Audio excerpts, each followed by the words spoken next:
Assalamualaikum warahmatullahi wabarakatuh. Perkenalkan saya Nadia Kurniawisabila dari kelas AK 102. Di sini saya akan mempresentasikan tulisan tentang kepemimpinan Satya Nadella. Ya, siapa sih Satya Nadella itu? Kita sama-sama simak. Ya, Satya Nadella, dia lahir pada tanggal 19 Agustus 1967 adalah seorang eksekutif bisnis Amerika yang merupakan ketua dan kepala eksekutif atau CEO Microsoft, menggantikan Steve Ballmer pada tahun 2014 sebagai CEO dan John W. Thompson pada tahun 2021 sebagai ketua. Sebelum menjadi CEO, ia adalah wakil presiden eksekutif grup Cloud dan perusahaan Microsoft yang bertanggung jawab untuk membangun dan menjalankan platform komputasi perusahaan. Kenapa? Kenapa saya memilih Setia Nadella ya karena keberhasilannya mengelola perubahan besar Microsoft dan mendorong inovasi. Jadi Satya Nadella atau nama lengkapnya itu Satya Narayana Nadella. Dia adalah CEO Microsoft dari tahun 2014 sampai sampai sekarang ini. Nah, udah lama, jadinya lama banget dari 2014 sampai sekarang ini. Udah berapa tahun? Sekarang udah tahun 2025. Oke, lanjut. Nah, ini adalah kehidupan awal dan karir dari Satya Nadella. Tadi lahir pada tanggal 19 Agustus di Hyderabad dalam sebuah keluarga Hindu Telugu. Jadi Satya Nadella ini beragama Hindu Telugu. Nah, Nadella bersekolah di Hyderabad Public School, Begumpet sebelum menerima gelar sarjana teknik elektro dari Manipal Institute of Technology di Karnataka pada tahun 1988. Ia kemudian pergi ke Amerika Serikat untuk belajar MS dalam ilmu komputer di University of Wisconsin, Milwaukee. Kemudian menerima gelarnya pada tahun 1990. Ia menerima gelar MBA dari University of Chicago Booth School of Business pada tahun 1997. Nadella bekerja di Sun Microsystem sebagai anggota staf teknologi sebelum bergabung dengan Microsoft pada tahun 1992. Nah, di Microsoft, Nadella telah memimpin proyek-proyek besar yang mencakup perpindahan perusahaan ke komputasi awan dan pengembangan salah satu infrastruktur awan terbesar di dunia. Nah, betapa pinternya seorang Satya Nadella. Dia pinter, wawasannya juga luas.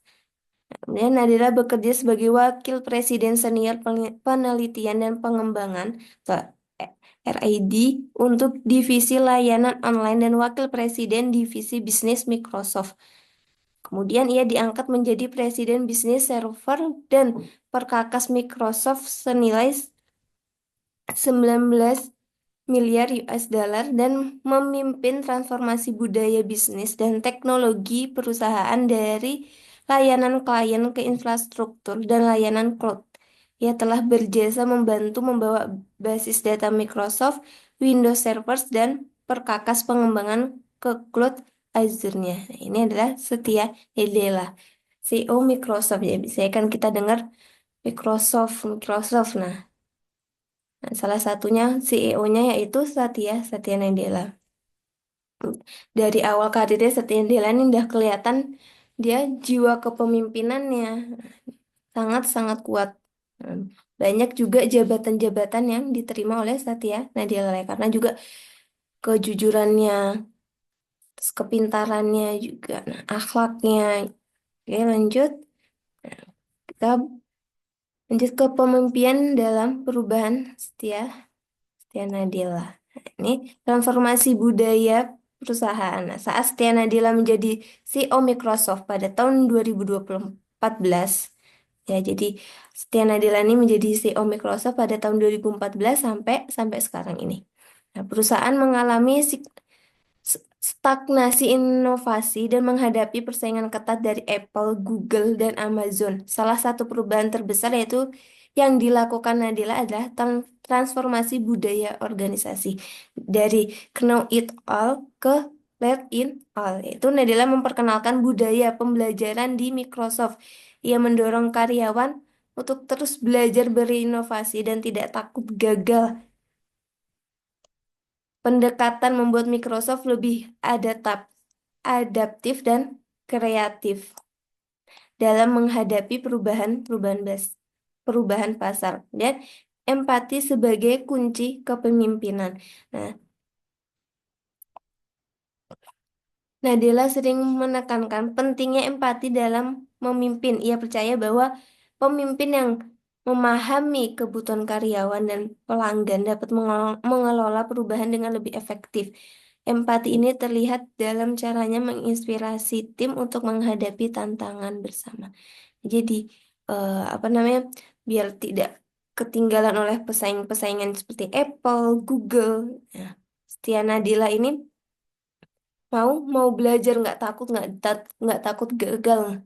Nah, jadi dia terus belajar. Dan tadi salah satunya memperkenalkan budaya pembelajaran di Microsoft. Itu terus juga mempunyai jiwa-jiwa empati sama karyawan. Punya jiwa empati yang tinggi.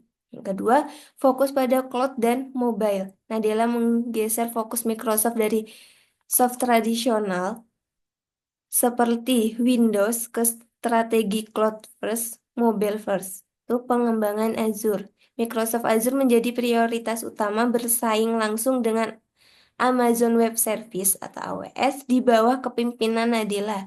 Azure berkembang pesat dan menjadi salah satu pilar utama pendapatan Microsoft. Kemudian mengakui kegagalan dan beradaptasi. Ini tadi dalam kepemimpinannya Setia Nadila dia mengakui kegagalan, mau beradaptasi, mau belajar. Nadella berani mengakui kegagalan masa lalu seperti kegagalan Windows Phone dan mengalihkan fokus ke layanan cloud dan multiplatform. Ini menunjukkan kemampuannya untuk mengelola perubahan dengan realistis.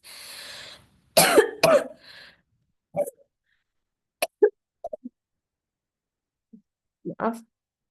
Nah, itu.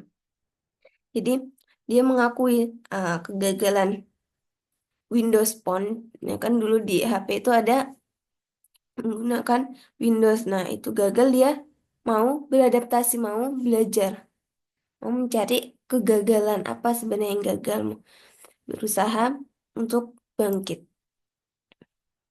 Dan yang ketiga,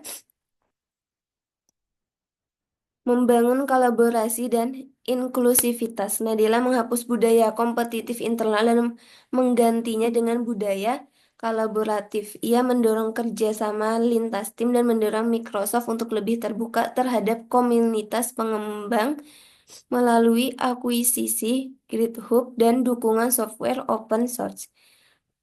Yang keempat, peran Nadila dalam menghadapi tantangan perubahan. Itu pertama mengatasi resistensi internal, yaitu Nadila menghadapi tantangan dari dalam organisasi yang terbiasa dengan pola pikir lama. Dengan pendekatan empati dan visi yang kuat, ia berhasil menginspirasi perubahan.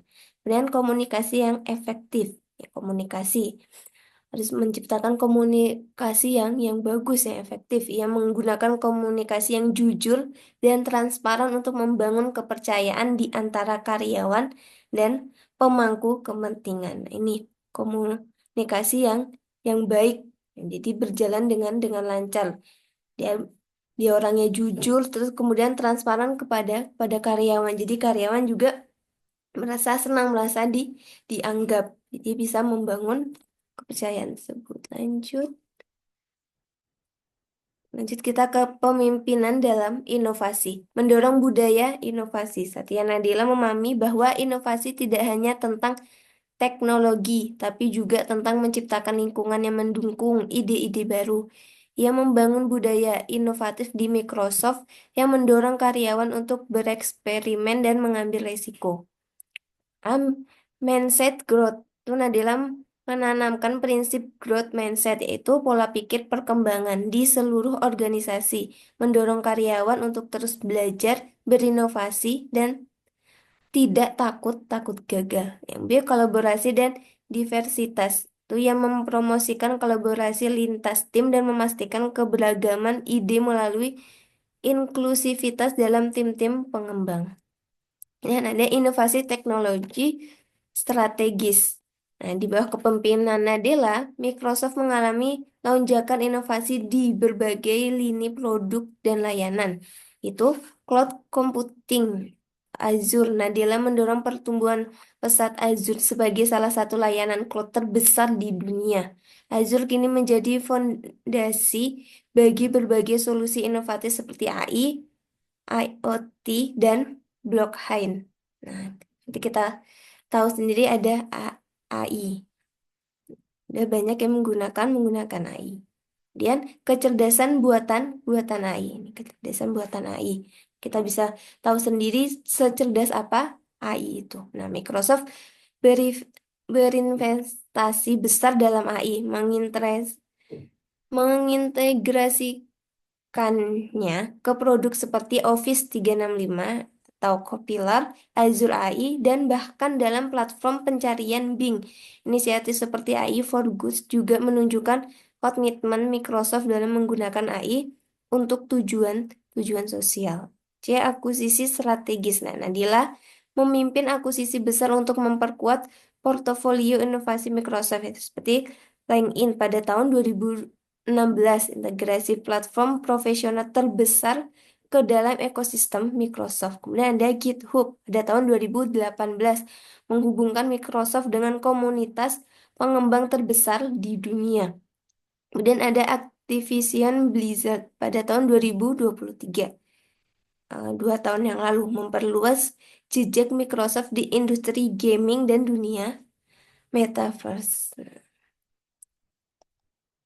Lanjut, dampak inovasinya. Nah, bagi organisasi, pendapatan Microsoft melonjak berkat pertumbuhan Azure dan diversifikasi produk. Nilai pasar Microsoft juga meningkat pesat, menjadikannya salah satu perusahaan teknologi terbesar di dunia. Yaitu Microsoft, eh, apa namanya? Nilai pasarnya meningkat, nah, menjadikan Microsoft salah satu perusahaan teknologi terbesar. Perusahaan teknologi yang kita tahu sendiri, teknologi itu sangat dibutuhkan bagi saat, apalagi zaman-zaman sekarang. Nah, teknologi itu sangat dibutuhkan, sangat perlu. Nah, Microsoft itu adalah perusahaan teknologi terbesar di dunia, di seluruh dunia. Kemudian dapat inovasi bagi pasar, Microsoft kembali menjadi pemimpin dalam berbagai segmen, termasuk cloud computing, AI, dan gaming.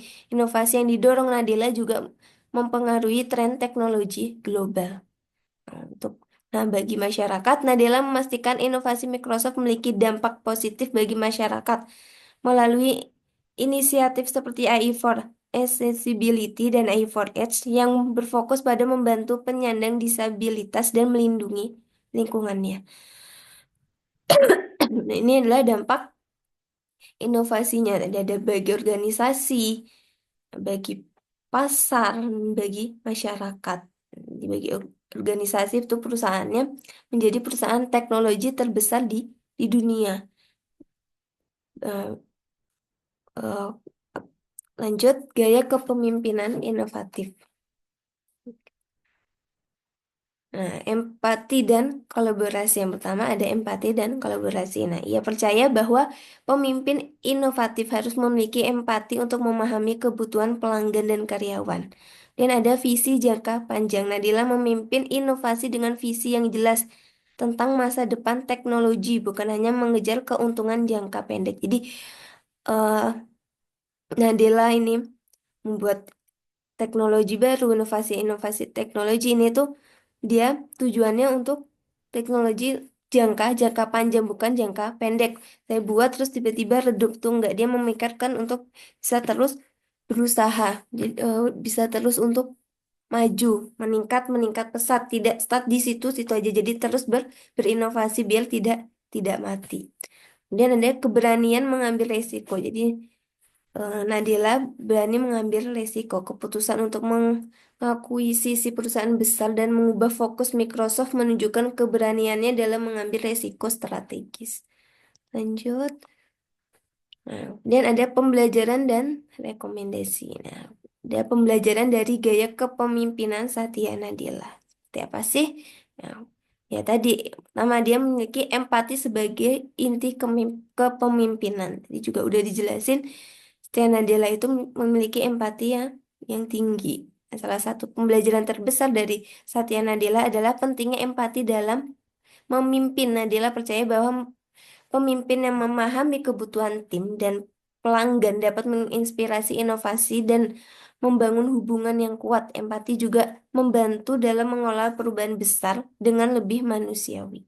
Tadi sama eh, memanusia-manusiakan. Kemudian kedua, growth mindset membuka peluang inovasi. Nadella berhasil mengubah budaya Microsoft dari stagnan menjadi dinamis dengan menanamkan growth mindset. Ia mendorong karyawan untuk terus belajar, berkembang, dan tidak takut gagal. Ini menciptakan lingkungan yang subur bagi inovasi.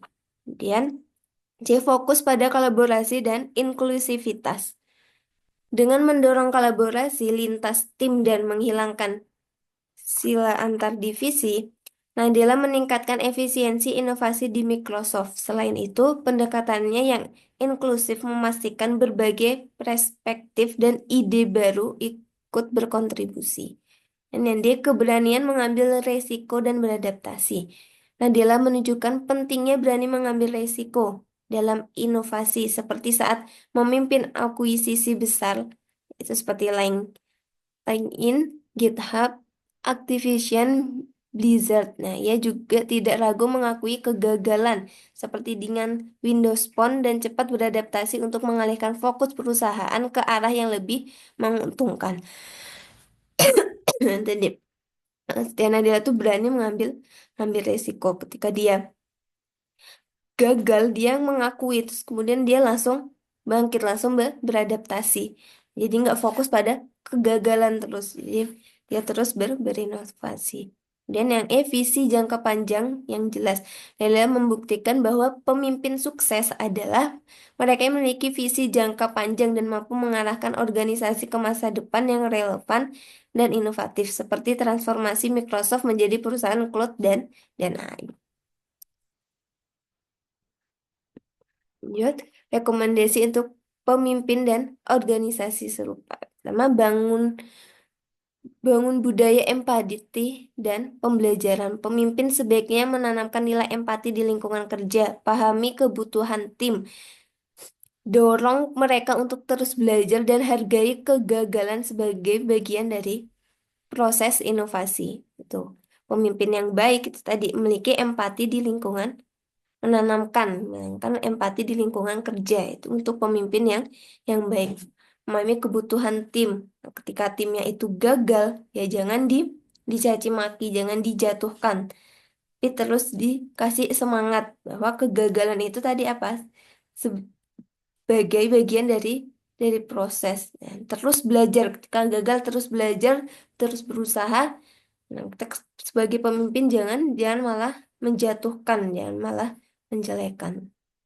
Kemudian dorong kolaborasi dan keberagaman ide, hilangkan sila antar tim dan ciptakan lingkungan kerja yang mendukung kolaborasi lintas divisi.